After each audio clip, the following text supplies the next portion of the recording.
की खबर लेने आ गया। डायल 100।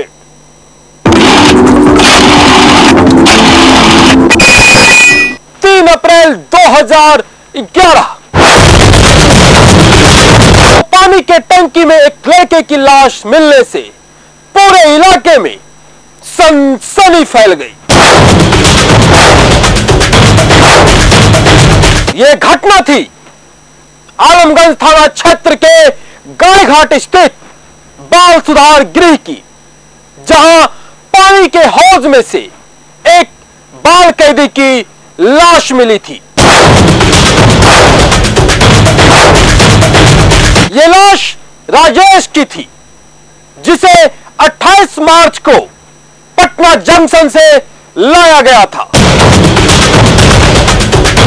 इस घटना में चौंकाने वाली बात यह थी कि लगभग घटना से 3 दिन पहले बाल सुधार गृह के कर्मचारियों ने इस लड़के के फरार होने की रिपोर्ट आलमगंज थाना में दर्ज करवाई थी।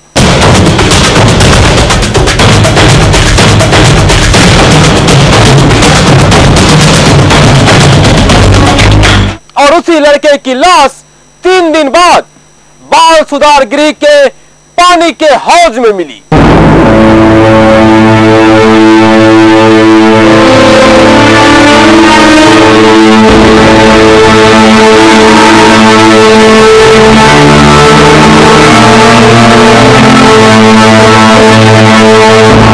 राजधानी के आलमगंज थाना अंतर्गत बाल सुधार गृह, जहां बाल कैदियों को रखा जाता है, जिसका काम भटके हुए बच्चों को सुधारकर सही राह पर लाना है। ये सुधार गृह हमेशा से विवादों में रहा है। यहाँ पर बच्चों को लाया जाता है सुधारने के लिए, पर यहाँ पर बच्चे सुधरने के बजाय बिगड़ते चले जाते हैं। इस बच्चे की लाश का मिलना इसका जीता जागता सबूत है।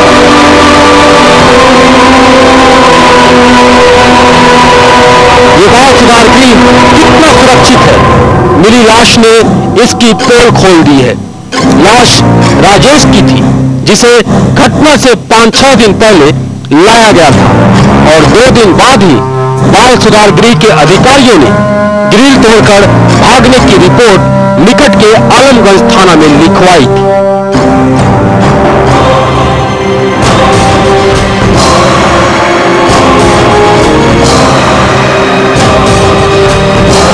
आलमगंज थाना सक्रिय हुई और इसकी छानबीन में जुट गई, पर उसे सफलता नहीं मिली।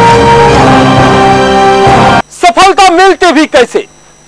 राजेश तो बाल सुधार गृह के पानी के टंकी में मिट पड़ा था, जिसकी सूचना शायद वहां के अधिकारियों को नहीं थी। अगर होती तो वो आलमगंज थाना में रिपोर्ट नहीं लिखवाते।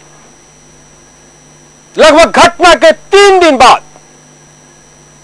जब लाश से बदबू आने लगी और लाश पानी के ऊपर आया, तब लोगों को इसकी भनक लगी। बाल सुधार गृह के टंकी में लाश को देखकर सभी चौंक गए। वहां के कर्मचारियों ने बिना समय गवाए आलमगंज थाना को इसकी सूचना दे दी।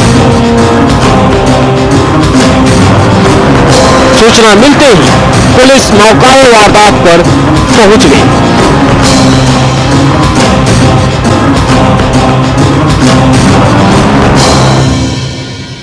लाश को जब टंकी से बाहर निकाला गया तो सभी भौचक्क हो गए। लाश राजेश की ही थी, जिसके भागने की रिपोर्ट यहां के कर्मचारियों ने लिखवाई थी।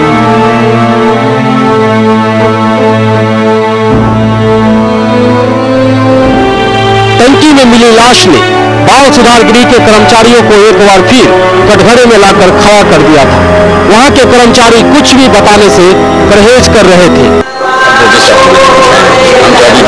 आप यहीं पर बैठे तो हम लोग किए थे, बाहर जा रहे हैं क्या हम उधर नहीं गए ना, उनके बाद में लिखे ना स्टेप लोग सब आगे गए।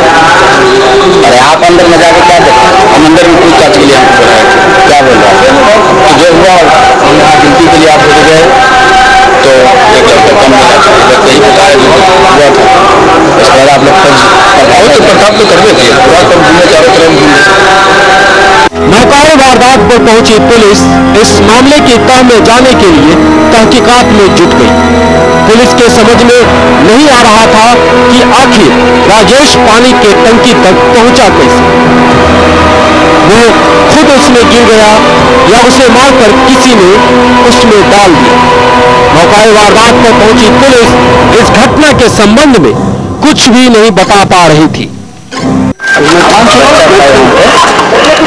तारीख तो उसके भागने की रिपोर्ट दी थी। आज शाम में खबर मिली कि उसकी डेड बॉडी यहाँ पानी की टंकी है, उसी के अंदर। कितने साल का बच्चा है? सर पर्सनल दृष्टि क्या लगता है? सर सुसाइड है या हम लोग हर एस्पेक्ट को देखें। क्या लगता है अंदर में कितने घटना हुई है? कहीं कोई ना कोई मामला है जिसकी हत्या वगैरह मामले इस तरह का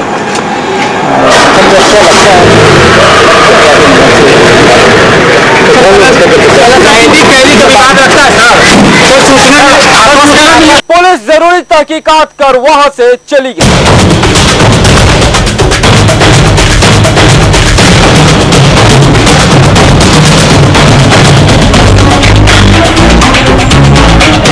पर इस कांड के उद्भेदन में वो लगी रही, जिसमें उसे सफलता एक दिन के बाद मिल गई। पुलिस ने जब इस घटना पर से पर्दा उठाया तो सभी आश्चर्यचकित हो गए।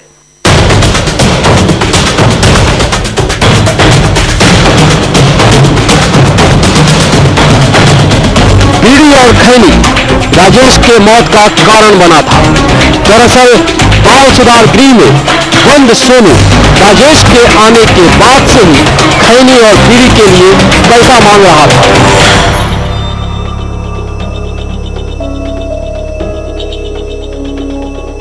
राजेश ने पैसा देने से इनकार कर दिया। तब सोनू क्रोधित हो गया और डंडे से उसकी जमकर पिटाई कर दी। सोनू के डंडे का प्रहार राजेश पर इतना ज्यादा था कि वो वहीं गिर गया और कराहने लगा। राजेश का कराहना भी सोनू को ठंडा नहीं कर सका।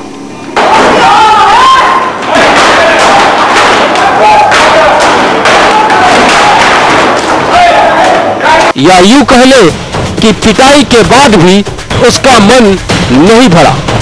तब वो दर्द से कराहते राजेश से उसके घर का पता पूछने लगा। किसी तरह राजेश ने कराहते हुए अपने घर का पता बताया।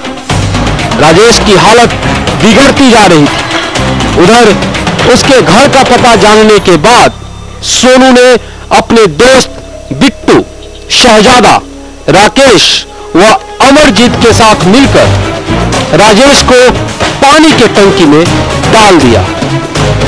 पर इनकी सारी हरकतों पर एक बाल कैदी की नजर थी। वो बाल कैदी था शंभू। शंभू इस घटना का चश्मदीद गवाह था।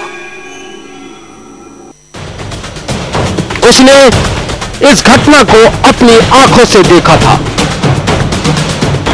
जब इसका एहसास सोनू को हुआ तो घटना के उद्भेदन के डर से उसने शंभू की भी जमकर पिटाई कर दी। शंभू की जमकर पिटाई करने के बाद उसने उसे जान से मारने की धमकी दी और कहा कि किसी को कुछ भी मत कहना।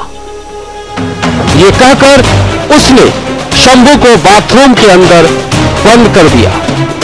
हत्यारों ने गुनाह छिपाने की पूरी कोशिश कर ली थी, पर ये लोग भूल गए थे कि पटना पुलिस के हाथों से बचकर निकलना मुश्किल ही नहीं, नामुमकिन है। इन लोगों का गुनाह सबके सामने आ चुका था। चंद रुपयों की वजह से, चंद रुपयों के लिए, अपनी गंदी आदतों के लिए इन लोगों ने रंगदारी और हत्या जैसे अपराध किए थे। बाल सुधार गृह एक बार फिर कटघरे में आकर खड़ा हो गया है और सोचने पर मजबूर कर दिया है कि यह बाल सुधार गृह है या बाल बिगाड़ गृह। अपराध और अपराधों की खबर हम आपको देते रहेंगे, पर इस छोटे से ब्रेक के बाद कहीं मत जाइएगा। ब्रेक के बाद हम फिर वापस आएंगे।